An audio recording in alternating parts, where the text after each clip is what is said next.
Hello everyone. सो भाई कैसे हैं हमारी क्लास 10 वाली बच्चों भाई, welcome back to the yet another video. तो भाई आज की वीडियो के अंदर आप लोगों के सामने लेके आ चुके हैं भाई क्लास 10 हाफ ईयरली का कंप्लीट पेपर लीक। आपके हाफ ईयरली एग्जामिनेशन का फुल पेपर आज की वीडियो में लीक करने वाले हैं और शुरू से लेकर अगर आखिर तक आपने इस वीडियो को देख लिया तो भाई साहब आपके हाफ ईयरली में कोई भी एक ऐसा क्वेश्चन नहीं हो रहा होगा जो आपका इस वीडियो से बाहर चला जाए। तो भैया सभी लोग रेडी हो जाइए आज की वीडियो के लिए। और आज की वीडियो में हम लोग full and full paper leak करने वाले हैं। आपका एक क्वेश्चन नहीं जाएगा और ये कोई टिपिकल पेपर लीक की वीडियो नहीं होने वाली है भाई। आज की इस वीडियो के अंदर जो पेपर लीक होगा वो आपका टॉपिक वाइज पेपर लीक होगा। हम आपको वो टॉपिक वो पॉइंटर्स बता रहे होंगे जिसके अंदर से आपका क्वेश्चन पुट डाउन होता है। तो चलिए चालू करते हैं वीडियो को बिना किसी देरी के। Ready everyone? तो चलिए भाई चालू करते हैं भैया आपका एसएसटी का पेपर लीक। और पहला चैप्टर आपका history, chapter number 1 rise of nationalism in Europe. अब भैया देखो हाफ ईयरली के सिलेबस के हिसाब से हमने कुछ ही चैप्टर्स उठाए हैं, जैसे कि हमने हर उससे आपका हिस्ट्री से हो गया, आपका ज्योग्राफी से हो गया, आपका सिविक्स से हो गया। हमने जो होता है सिर्फ और सिर्फ चैप्टर 1 और चैप्टर 2 को लिया है, ठीक है। हमने जो होता है और कोई चैप्टर्स को पुट ऑन नहीं करा है क्योंकि आपका हाफ ईयरली में उतना ही पूछा जाता है, ठीक है। तो चलिए भाई एसएसटी का पेपर लीक स्टार्ट करते हुए आपका हिस्ट्री पोर्शन। हिस्ट्री का चैप्टर नंबर 1 है rise of nationalism in Europe.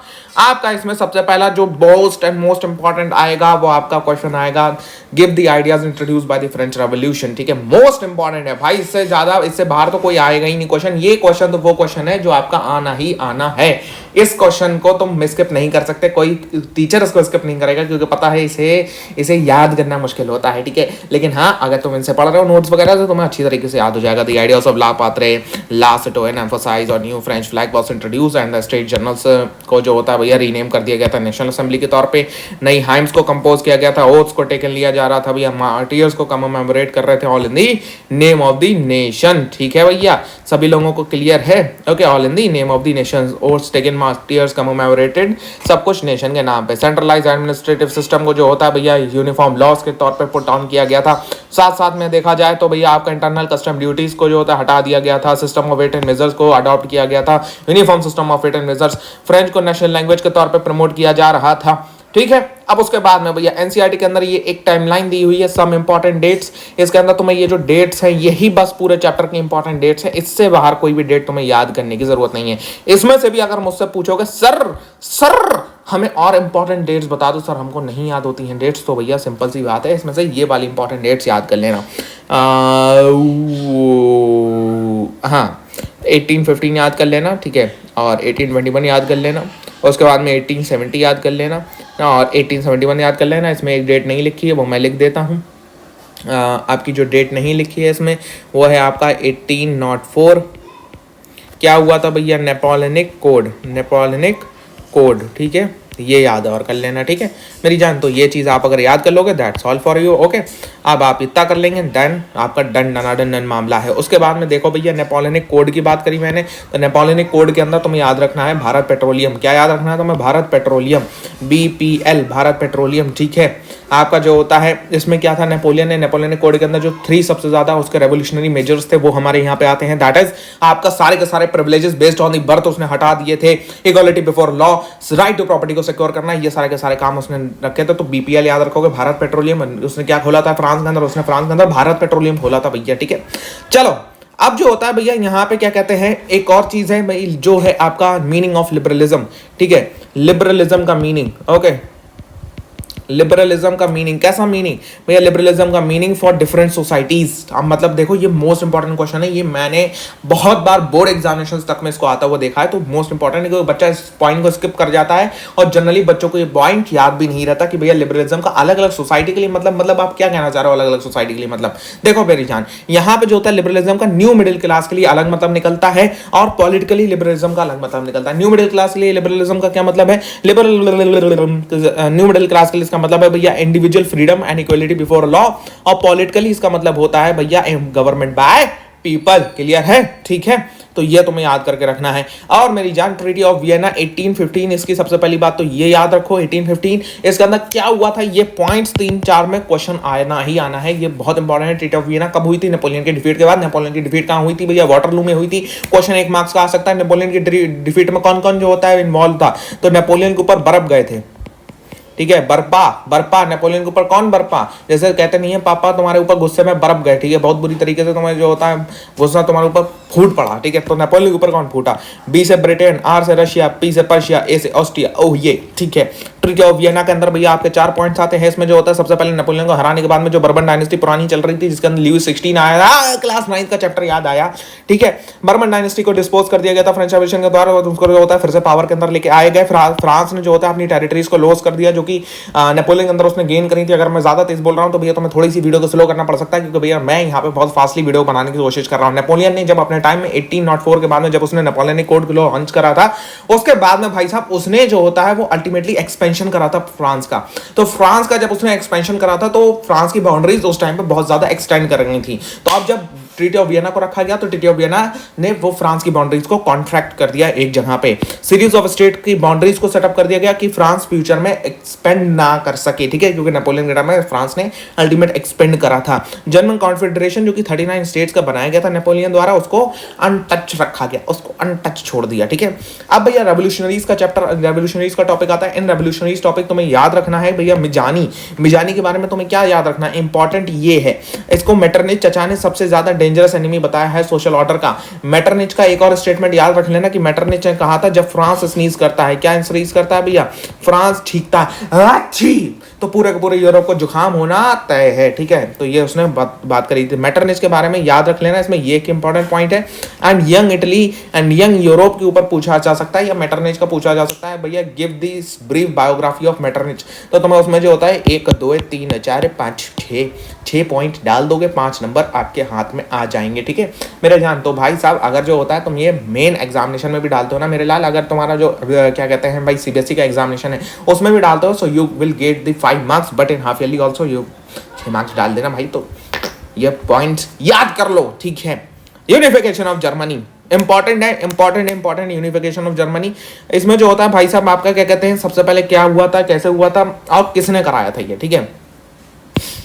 Austria Denmark France का वॉर चल रहा है, उसके बाद में भैया जो होता है वो बिस्मार्क, ऑटो वॉन बिस्मार्क जो होता है वो नया जर्मन एम्पायर बनता है, ठीक है। अब जो होता है भाई ऑटो वॉन बिस्मार्क ने मेन क्या कहते हैं यहाँ पे रोल, सॉरी ठीक है, यहाँ पे जो होता है मेन रोल हमारा ऑटो वॉन बिस्मार्क थोड़ी ना जर्मन का एम्पायर बनता है, केसर विलियम फर्स्ट बनता है जर्मन के एम्पायर, भाई क्या बोलते हो, ठीक है। ऑटो वॉन बिस्मार्क ने मेन यहाँ पे जो होता है भाई रोल निभाया है, उसने अपनी डिप्लोमेसी के लिए डिप्लोमेसी का पूरा भैया जो होता है वो सहारा लिया, डिप्लोमेसी का, ब्यूरोक्रेसी का। उसने अपना जो होता है इसकी मदद से पर्शियन आर्मी को लड़ा दिया भैया, और पर्शियन आर्मी ने जो होता है ऑस्ट्रिया और डेनमार्क और फ्रांस के साथ में क्या कहते हैं वॉर लड़े 7 साल तक, और अल्टीमेटली जर्मनी की विक्ट्री हो, पर्शिया की विक्ट्री होती है।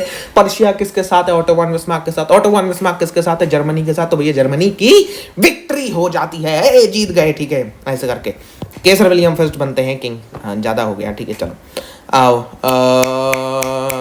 इटली के मतलब जो होता है यूनिफिकेशन में रोल ऑफ मिजानी इंपॉर्टेंट है, ठीक है। हाँ रोल ऑफ केवर भी इंपॉर्टेंट है इटली के रेवोल्यूशन में। उसके बाद में भैया रोल ऑफ गरीबल्दी भी इंपॉर्टेंट है, गरीबल्दी, इसको कुछ लोग गरीबल्दी कहते हैं, गरीब कहते हैं इसको कुछ लोग, ठीक है। तो तुम्हें जो कहना है कह लो, गरीब कहना है, गरीबल्दी कहना है या गरीबल्दी कहना है। तो इसमें तीनों का रोल इंपॉर्टेंट है, सेंट्रल फिगर। अच्छा गरीबल्दी के बारे में एक बात याद रख लेना, हीरो ऑफ रेड शर्ट के नाम से इसको जाना जाता है, hero of red shirt movement, ठीक है। Hero of red shirt movement clear है, ठीक है ओके। एक ये पिक्चर इंपॉर्टेंट है कि भैया गरीबल्दी यहाँ पे किंग विक्टर को जो होता है वो सेरेडिनिया पेडमोंट के जो किंग थे उनको जो होता है बूट पहनाने में मदद कर रहे हैं, जिस बूट का नाम देख रहे हो ध्यान से, और ये ITALY। अबे एनसीईआरटी इतनी डिटेल में इमेजेस देती है, लेकिन एनसीईआरटी रामलाल अबे इसको जो होता है ज़्यादा हाई क्वालिटी इमेजेस नहीं छाप मिलती हैं, ठीक है। जिस हाई इमेजेस छापते हैं कि भाई साहब, एक तो जो होता है बच्चे को ऊपर से तुम्हारा जब मेन पेपर आता है ना बोर्ड का, उसमें तो भाई साहब ये इटली छोड़ो इसकी जगह काला ही दिखता है पूरा, ठीक है। फिर उसमें पूछते हैं भाई साहब क्या बता रही है ये इमेज, अगर तुम पहले से नहीं पढ़े हुए तो इमेज को तो एनालाइज भी नहीं कर सकते, ठीक है। तो ऐसे तो है हमारी सीबीएसई, लेकिन सीबीएसई है जैसी है भाई, सीबीएसई है, ठीक है, क्या कर सकते हैं। अब हमारी ये जर्मीनिया के भैया क्या कहते हैं, जर्मेनिया है ये हमारी जर्मन की एलिगरी, इंपॉर्टेंट है। इसकी क्या इंपॉर्टेंट है, इसके बारे में जो बॉक्स 3 में बातें लिखी ये इंपॉर्टेंट है। क्या बातें लिखी हैं, ब्रोकन चेन्स किसको एट्रीब्यूट करता है, बीइंग फ्रीड, कैसे पूछा जा सकता है, अब एमसीक्यू के तौर पर पूछा जा सकता है, ठीक है। ये मोस्ट इंपॉर्टेंट है, ब्रोकन चेन्स और क्या कहते हैं आपका जर्मन एम्पायर की स्ट्रेंथ जो कि ब्रेस्ट प्लेट है विद ईगल, आपका crown of oak leave, sword, olive branch around the sword, black red try colour, किसको बता रहा है, ये रेजिंग सन को पूछा सकता है, नहीं हो रहा, ठीक है। ये देखो ये देखो ईगल बना हुआ है, ये देखो, ठीक है, ये देखो, ओके, जर्मन फ्लैग है, ये देखो ब्रोकन चेन्स, ब्रोकन चेन्स, ठीक है, मेरी राइटिंग में मत ठीक है। अब आ जाओ भैया चैप्टर नंबर 2 हमारे गांधी जी के वाले चैप्टर पे। गांधी जी वाले चैप्टर पे सबसे ज़्यादा इंपॉर्टेंट फर्स्ट वर्ल्ड वॉर, खिलाफत अंदी, नॉन कॉपरेशन मूवमेंट का ये पॉइंट्स आते हैं। कौन से पॉइंट्स आते हैं कि भैया इंडिया के अंदर स्टार्टिंग ऑफ नेशनलिज्म क्यों हुई, कहाँ से हुई, ये पूछ लेगा, ठीक है, डायरेक्ट क्वेश्चन आएगा। Explain the starting of nationalism in India, ठीक है, तो तुम कैसे करके बताओगे starting of nationalism in India को? देखो ऐसे करके बताओगे, फर्स्ट वर्ल्ड वॉर से तुम स्टार्ट करोगे। कहाँ से स्टार्ट करोगे? We will start with the first world war. First world war से हमारी स्टार्टिंग होनी है पूरी की पूरी। फर्स्ट वर्ल्ड वॉर में क्या हुआ था कि भैया ब्रिटिश को ह्यूज इनकम लॉस हुआ था, क्योंकि वो वॉर लड़ रहे थे। अब वॉर लड़ते हुए जब उनको इनकम लॉस हुआ तो उनको वो इनकम कहीं ना कहीं से पूरी करनी थी। अब वो कहीं ना कहीं से इनकम पूरी करनी थी, तो भैया उनको जो होता है वो इंडिया एक कॉलोनियल रूल था उनका उस टाइम पे, तो उन्होंने इंडिया के अंदर टैक्सेस वगैरह बढ़ा दिए। अब जब टैक्सेस वगैरह बढ़ा दिए तो इंडिया के अंदर जो होता है वो बहुत ज़्यादा लोगों के अंदर पहले से एंगर था, तो वो और एंगर बढ़ने लगा। ऊपर से उन्होंने force recruitment into the army करना चालू कर दिया, तो anger will also more increase. And same time पे India is been hit by the influenza epidemic and also crop failure, so it lead to the 13 million deaths, recorded 12 to 13 million deaths, but it is more above the number that is recorded. That's why the anger in India's people keep on increasing and increasing and increasing, and it leads to the first hit of revolution, ठीक है। And first hit of revolution is led by the Mahatma Gandhi, which returned to India in आपका 1915, ठीक है। तो आपको ये चीज़ बहुत ही clearly लिखना है इसमें, और ये पॉइंट्स जब तुम लिखोगे तुम्हारा काम बिल्कुल ही आसान हो जाएगा, बहुत इंपॉर्टेंट है। इसमें से 2 सत्याग्रह याद है रख लेना, 1917 में 2 सत्याग्रह, 1918 में 1 सत्याग्रह। अब अच्छा बच्चे कंफ्यूज कर जाते हैं इसको, 1917, 18, 19 कर देते हैं। एनसीईआरटी से अगर तुम पढ़ रहे हो तो तुम कंफ्यूज होने का डर है, लेकिन अगर तुम नोट से पढ़ रहे हो तो कंफ्यूज होने का डर नहीं होता है, ठीक है बने लाल। तो 1917 में चंपारण में सत्याग्रह, फिर खेड़ा में सत्याग्रह, फिर 1918 में अहमदाबाद में सत्याग्रह। उसके बाद में रॉलेट एक्ट के ये 3 पॉइंट्स वेरी वेरी इंपॉर्टेंट है। रॉलेट एक्ट क्या कहता था, रॉलेट एक्ट क्यों लगाया गया था? जब गांधी जी ने ये करा था ना, जब गांधी जी ने ये सत्याग्रह करना काम चालू करे, धड़ाधड़ धड़ाधड़ धड़ाधड़ ब्रिटिश भाई, अबे ये कौन आ गया, अबे कैसे कैसे कैसे इसको रोको रोको रोको रोको रोको रोको रोको, कैसे रोके कैसे कैसे क्या रोके कैसे रोके कैसे रोके, अरे कैसे रोकना, अरे भाई ये रॉलेट एक्ट निकाल दो, ठीक है। रॉलेट एक्ट निकलता है कहाँ से? सेंट्रल गवर्नमेंट से निकलता है, सेंट्रल गवर्नमेंट से निकलता है इसका रॉलेट एक्ट। रॉलेट एक्ट के अंदर ही आते हैं 3 points, and points is what कि भैया रॉलेट एक्ट ये है कि भैया अब ब्रिटिश गवर्नमेंट के पास में फुल एंड फुल पावर होगी कि किसी भी पॉलिटिकल एक्टिविटी को रिप्रेस कर सकता है, किसी भी पॉलिटिकल प्रिजनर्स को डिटेन कर सकता है without the court trial for 2 years, ठीक है। और इसमें जो होता है भैया आपका क्या होगा, इसमें आपका ये कहाँ से पास हुआ था? इंपीरियल लेजिस्लेटिव काउंसिल से पास हुआ था, जो कि आपकी ब्रिटिश की सेंट्रल गवर्नमेंट का हिस्सा आता है, ठीक है भैया, मेरी बात इतनी समझ में आई है। अब रॉलेट एक्ट की वजह से क्या हुआ था? रॉलेट एक्ट की वजह से जो होता है वो सारे के सारे लोगों ने हड़ताल वगैरह चालू कर दी, सिविल डिसोबीडियंस चालू हो गया, और जो होता है हड़ताल चालू हो गई। इसमें भैया रैलीज ऑर्गेनाइज हुई, बहुत सारी चीजें हुई। महात्मा गांधी को बैन कर दिया गया दिल्ली में एंटर करने से, और 10 अप्रैल को भैया अमृतसर में वो चीज़ चालू होती है, जिसकी वजह से होता है आपका इन फेमस जलियांवाला बाग इंसिडेंट। अब इन फेमस जलियांवाला बाग इंसिडेंट में तुम्हारी एनसीईआरटी की मिस्टेक बताता हूँ, देखो ध्यान से जरा।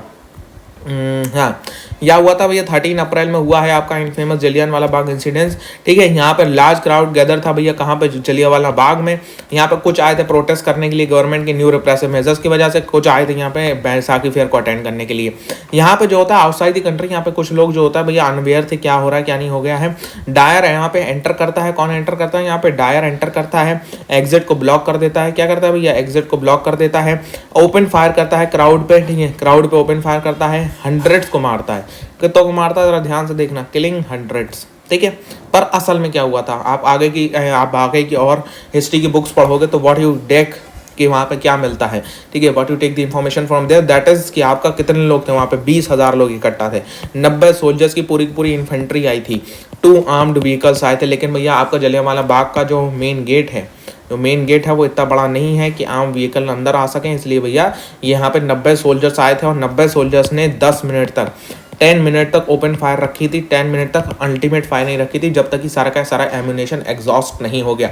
तो भैया इसमें थाउजेंड्स की डेथ हुई थी, ना कि हंड्रेड्स की डेथ। लेकिन तुम्हें एनसीईआरटी का लिखना है तो हंड्रेड्स लिख देना, लेकिन उसके आगे ब्रैकेट में ये सारी चीज़ें लिख सकते हो, टीचर विल इम्प्रेस। ओ ये ठीक है, टीचर के आंसू निकल जाएंगे, क्या बात है, बहुत बढ़िया, शाबाश। ठीक है, इतना बड़ा वाला जो होता है वो एकदम थम्स अप दिखाएगा, इसमें तो कुछ और दिख गया था, ओ शिट। ठीक है, अब इसमें एक इंपॉर्टेंट इमेज ये आ जाती है, ये सत्याग्रहीज हैं, इसको नीचे रगड़वा रहे हैं, ये ब्रिटिश सोल्जर्स हैं, पीछे पूरा पूरा साफ सुथरा दिख रहा है, मतलब कर्फ्यू लगा हुआ है यहाँ पे। ठीक है, तो ये इमेज एनालाइजेशन है। ओके चलो, प्लांटेशंस में स्वराज, ये इंपॉर्टेंट टॉपिक हो जाता है कि प्लांटेशंस ने स्वराज के कॉन्सेप्ट को कैसे करके लिया। अब यहाँ पे जो होता है, यहाँ पे क्या कहते हैं भाई, आसाम के अंदर में हमें देखने को मिलता है कि जो प्लांटेशन वर्कर्स थे, प्लांटेशन वर्कर्स को ये लगा कि क्योंकि वो इनलैंड इमिग्रेशन एक्ट के तहत बंद थे एक जगह पे, मतलब वो अपनी प्लांटेशन को छोड़ के नहीं जा सकते थे, तो उनको ये लगा कि भैया महात्मा गांधी ने कह दिया है कि क्या कहते हैं हम कहीं भी फ्रीली मूव आउट कर सकते हैं, क्योंकि अब स्वराज आ रहा है। स्वराज का मतलब उन्होंने ये लिया कि भैया अब हम आपके प्लांटेशन के अंदर बंद नहीं है, अब हम पूरा का पूरा मूव आउट कर सकते हैं। तो इसलिए जो होता है वो प्लांटेशन को छोड़ के चल दिए, तो लेकिन रास्ते में पुलिस वालों ने पकड़ लिया और बहुत मारा। ठीक है, हाँ अब जो होता है यहाँ पे ये आपका इंपॉर्टेंट टॉपिक हो जाता है, इसके ऊपर क्वेश्चन आता है। यहाँ पे आपका जो होता है भाई क्या, यहाँ पे ये चीज़ इंपॉर्टेंट है, जवाहरलाल नेहरू सुभाष बोस जो होता है वो क्या कहते हैं भाई, यहाँ पे आपका ब्रिटिश के डोमिनेंट स्टेटस को जो होता है वो ज़्यादा पसंद नहीं कर रहे थे। अब यहाँ पे दिसंबर 1929 में जवाहरलाल नेहरू के अंदर लाहौर कांग्रेस सेशन में भैया पूर्ण स्वराज की डिमांड हुई थी, ये इंपॉर्टेंट है। डिमांड ऑफ किसकी, डिमांड ऑफ पूर्ण स्वराज। ठीक है, लाहौर कांग्रेस सेशन के अंदर डिमांड हुई थी किसकी, पूर्ण स्वराज की, पूर्ण स्वराज की और फुल इंडिपेंडेंस ऑफ इंडिया। 26 जनवरी को यहाँ पर डिसाइड हुआ था कि भैया यहाँ पे सेलिब्रेट किया जाएगा इंडिपेंडेंस डे, जब जो होता है भैया यहाँ पे प्लेज करेंगे फॉर कंप्लीट इंडिपेंडेंस। ठीक है, ओके अब यहाँ पे जो होता है भाई आगे बढ़ते हैं। सॉल्ट मार्च इंपॉर्टेंट हो जाता है। सॉल्ट मार्च में क्या हुआ था भैया, गांधी ने इरविन को लेटर लिखा था, इरविन ने वो डिमांड्स को देना मतलब डिमांड्स नहीं दी, जो डिमांड्स 11 डिमांड्स उन्होंने लिखी थी वो डिमांड्स इरविन ने नहीं मानी। अब जब इरविन ने वो डिमांड्स नहीं मानी तो महात्मा गांधी भैया चल दिए, कितने फॉलोअर्स के साथ चले थे, 78 फॉलोअर्स के साथ जब पहुंचे तो हजारों थे।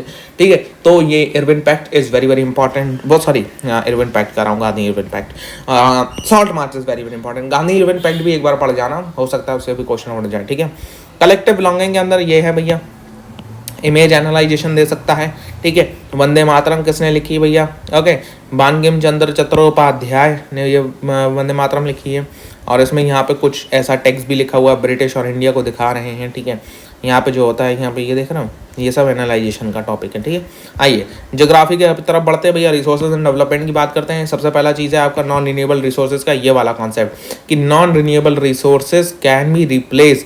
ये मत सोचो कि ये रिप्लेस नहीं हो सकती हैं, हाँ बिल्कुल हो सकती हैं, एग्जाम्पल फॉसिल फ्यूल्स, लेकिन इनका टाइम इतना ज़्यादा होता है कि तुम जिंदा नहीं बचोगे, तुम्हारी पीढ़ियों की पीढ़ियाँ भी जिंदा होंगी। ठीक है, जिंदा होंगी। ठीक है, तुम्हारी मतलब कई हजार साल लगते हैं, तो तुम्हारी पीढ़ियों की पीढ़ियाँ भी मार्स वगैरह या जुपिटर वगैरह या कौन सी प्लैनेट नेपच्यून वगैरह पे रह रही होंगी। ठीक है, तो तब फॉसिल फ्यूल जाके क्या कहते हैं वो होंगे, रिप्लेनिश होंगे। जब तक पता हो सकता है हमारी जो होता है वो आर्थी की जय हिंद कर दें भाई, जितने लोग यहाँ पे रह रहे हैं, क्योंकि सुधरते वाले हैं नहीं। ठीक है, चलो आगे बढ़ते हैं। नेशनल रिसोर्सेज के अंदर ये बात याद रखना ना, 12 से 22 किलोमीटर्स या 12 नॉटिकल माइल्स तक ही आप नेशनल रिसोर्सेज को इस्तेमाल कर सकते हो। मतलब बोले तो ये कि हमारा ये इंडिया है, ठीक है, बहुत बेकार होना है, हमारा ये इंडिया है, ठीक है, इंडिया के ये जो सी बॉर्डर है, सी बॉर्डर से कितना, सी बॉर्डर से 12 से 22 किलोमीटर तक जितनी भी रिसोर्सेज होंगे, सोना, तेल, मिट्टी, ये हीरा, चांदी, ठीक है, तो ये सारी की सारी चीज़ें इंडिया के होंगे। उसके बाद सेज होता है या SEZ कहते हैं इसको, स्पेशल इकोनॉमिक जोन, या भैया आपकी फिर इंटरनेशनल रिसोर्सेज आती हैं। 3 रिसोर्सेज हैं जिसमें तुम्हें सबसे ज़्यादा डाउट होता है और यही पूछता है टीचर, बहुत ज़्यादा, टीचर भी बहुत चालाक होते हैं हमारे। अब अगर टीचर ये पेपर लीक देख रहा है तो माँ को तो नहीं कर सकता था। ठीक है, अब तुम्हारे टीचर के, तुम्हारी बदकिस्मती होगी कि तुम्हारे टीचर साहब भी यहाँ पे स्कूल वाले ये पेपर का लीक देख लें, तो फिर मैं कुछ नहीं कर सकता भाई। ठीक है, टीचर में मत शेयर करना, अपने दोस्तों को शेयर करना, तुम ये सोचो सर शेयर नहीं करेंगे, ठीक है, गलत बात है।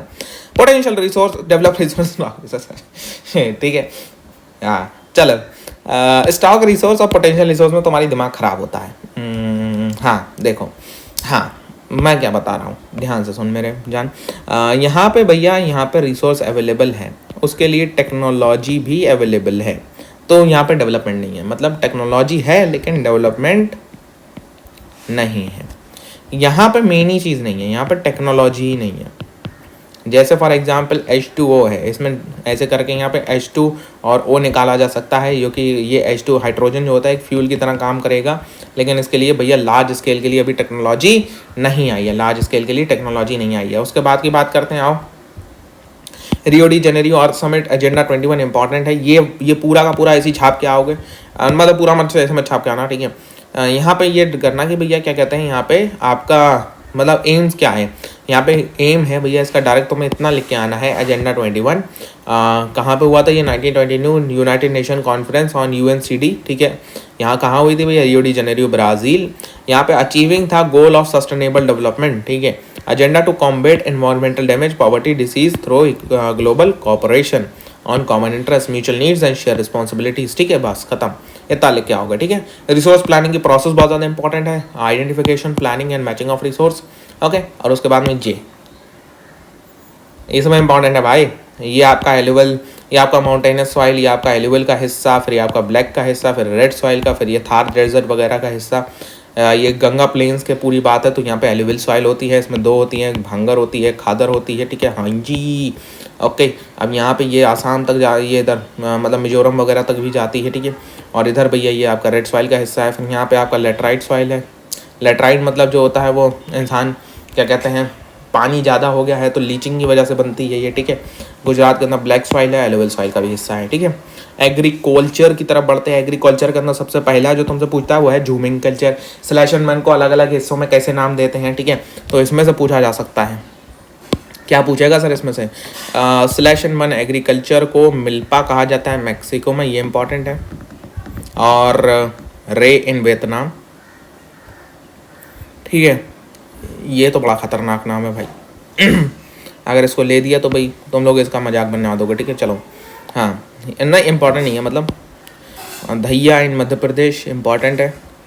पोड़ू व पेंदा इन आंध्र प्रदेश, ठीक है, ये इंपॉर्टेंट है। बस इतने याद कर लेना, काम हो जाएगा तुम्हारा, ठीक है।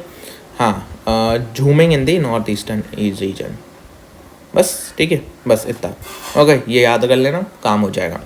नेक्स्ट, राबी, जैद और खरीफ,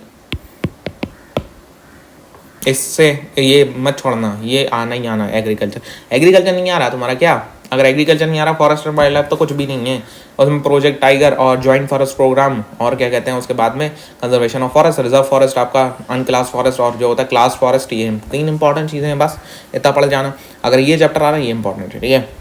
सोइंग सीजन क्या है, winter from October to December, summer from April to June, wheat, barley, peas, gram, mustard, ये है। और फिर इस तरीके से जैद आता है बिटवीन में, वाटरमेलन, मक्समेलन, खरीफ सितंबर से अक्टूबर, ठीक है। इस तरीके से आप समझ सकते हो। राइस के लिए ये इंपॉर्टेंट है, 100 सेंटीमीटर, ठीक है। इंडिया सेकेंड लार्जेस्ट प्रोड्यूसर है राइस का आफ्टर चाइना, ओके। और फिर उसके बाद में आता है ज्वार, बाजरा, रागी, इंपॉर्टेंट है, ठीक है। इसमें सबसे ज़्यादा जो होता है ज्वार है, 3rd most important food crop है, ठीक है। उसके बाद में भाई आपका रेन फेड क्रॉप है, ये ज्वार के बारे में 2 पॉइंट्स इंपॉर्टेंट है, ओके। अब रागी के बारे में बात करते हैं, ड्राई रीजन की क्रॉप है, ये कहाँ उगती है, ये सब इंपॉर्टेंट नहीं है। यूपी वगैरह तुम सब जगह डाल सकते हो, महाराष्ट्र हर जगह डाल सकते हो, महाराष्ट्र में सब होता है, ठीक है। अरुणाचल प्रदेश वगैरह भी। एग्जाम्पल्स को अंधाधुंध मारा करो, ठीक है। आओ, rubber, fibre, jute and cotton and jute में से इनमें से ये सब इतना इंपॉर्टेंट नहीं है, लेकिन कॉटन इंपॉर्टेंट हो सकता है, या जूट का ये पूछ सकता है गोल्डन फाइबर, ठीक है। जो which crop is known as the golden fibre, jute is known as the golden fibre, ठीक है, ओके। अब यहाँ पे आगे बढ़ते हैं, टेक्नोलॉजिकल इंस्टीट्यूशनल रिफॉर्म्स की बात करते हैं, 5 ईयर प्लान वगैरह, agriculture finance, Kisan credit card, special weather bulletin, MSP वगैरह, जिसके ऊपर अभी झगड़ा चल रहा था, दैट इज़ दी MSP, ठीक है। किसान की क्रांति वगैरह हुई थी। अब चैप्टर नंबर 1 पावर शेयरिंग की बात करते हैं। पावर शेयरिंग में बेल्जियम का कंपोजिशन बहुत है, अच्छे से याद रखना। 59% फ्लैमिश रीजन में रहते हैं जो कि डच बोलते हैं, 40% वेलनिया रीजन में रहते हैं, फ्रेंच बोलते हैं, 1% जर्मन बोलते हैं, कैपिटल में जस्ट अपोजिट है।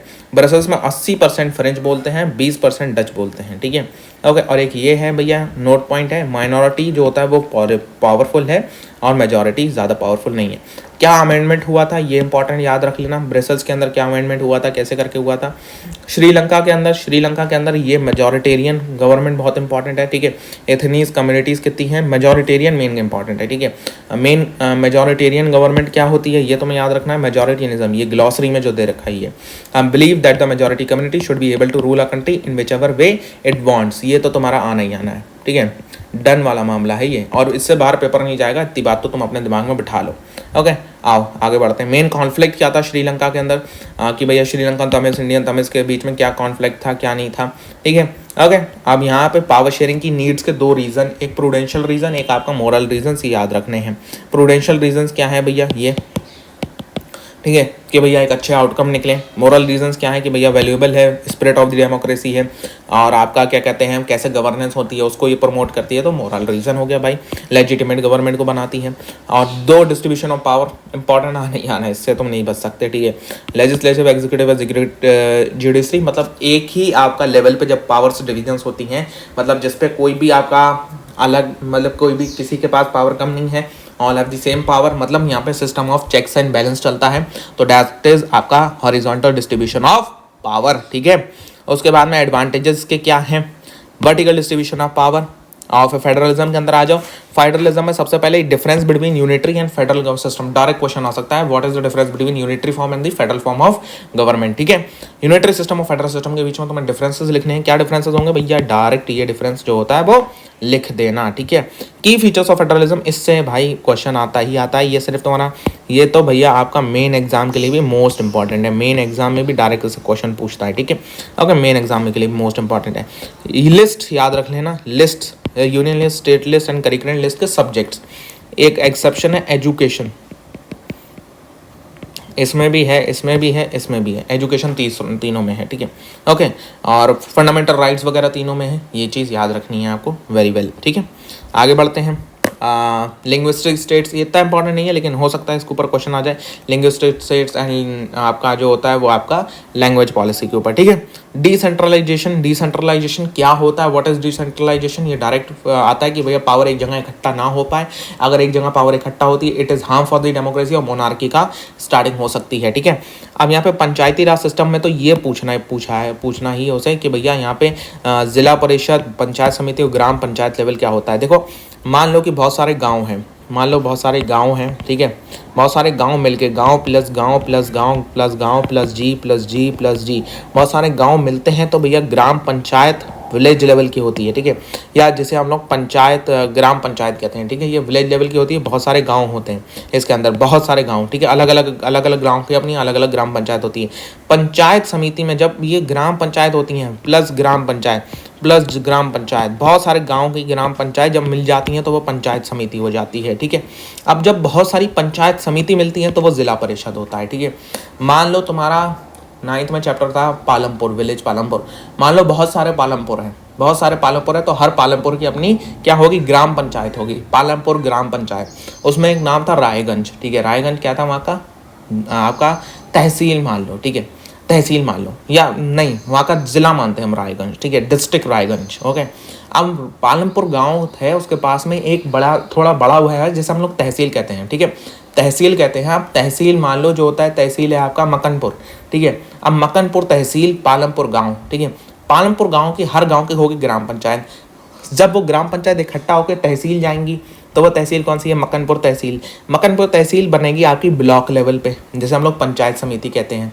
अब बहुत सारी मकनपुर तहसील जो है वो सारी की सारी आती कहाँ है, डिस्ट्रिक्ट रायगंज के अंदर, ठीक है। अब डिस्ट्रिक्ट रायगंज, मकनपुर तहसील, गाँव पालमपुर, तो ऐसे करके तुम लिखते हो ना। तो अब बहुत सारी ऐसे ही जितनी भी डिस्ट्रिक्ट के अंदर आपकी तहसील वगैरह आती हैं, वो जब मिल के जाएंगे तो वो जिला परिषद बनता है, डिस्ट्रिक्ट लेवल का होता है, ठीक है। अब पूरा समझा ही दिया तुमको, ठीक है। डेवलपमेंट, पर कैपिटा इनकम आना ही आना है भाई।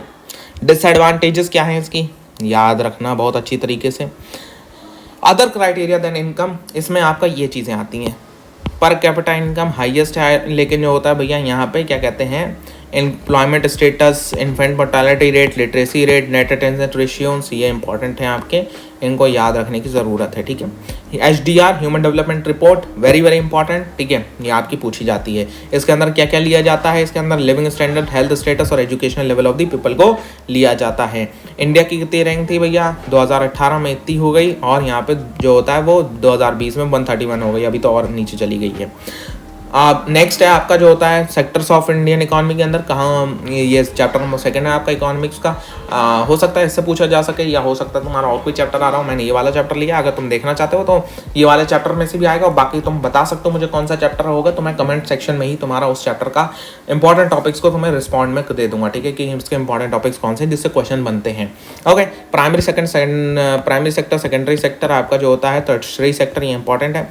ऑर्गेनाइज और अनऑर्गेनाइज के बीच का डिफरेंस क्या है, ये इंपॉर्टेंट है, ठीक है। जॉब सिक्योरिटी या एम्प्लॉयमेंट सिक्योर नहीं है, ठीक है, ये सारी चीज़ें। अनऑर्गेनाइज सेक्टर के वर्कर्स को प्रोटेक्ट कैसे कर सकती है गवर्नमेंट, ये इंपॉर्टेंट बन जाता है कि इसको प्रोटेक्शन कैसे प्रोवाइड कर सकती है। 4 पॉइंट्स है, 5 नंबर में पूछा जाएगा। पब्लिक सेक्टर, प्राइवेट सेक्टर के बीच का डिफरेंस क्या है, एंड दैट्स ऑल। तो ये बच्चों पार्टी आपका ये थी ओवरऑल पेपर लीक, इसमें से ही आपका पूरा का पूरा पेपर आएगा। आप प्लीज़ जाके इसको पूरा का पूरा, अगर तुम्हें एक बार और कुछ चीज़ें रह गई हैं तो वो देख लो, ठीक है। एंड बाकी आपके हाफ ईयरली के लिए मेंटल क्विज़ेस वगैरह ऑलरेडी ऑन गोइंग है, तो प्लीज़ जाके उसमें ज्वाइन हुआ करो डेली, ठीक है। आपको एमवाइब के चैनल पे लाइव में आपको नोटिफिकेशन डेली पे मिल जाती है, तो उसमें आप आके ज़रूर ज्वाइन हुआ करें। वीडियो को लाइक करिए, कमेंट करिए कि कौन से और चैप्टर का आप चाहते हैं, उस कौन से और सब्जेक्ट का अगर चाहते हो तुम्हारा पेपर लीक वगैरह, तो देखते हैं भाई, ठीक है। तब तक लिए goodbye, have a nice day, और ऐसे ही पढ़ते रहिए जनाब, ऐसे ही मचाते रहिए।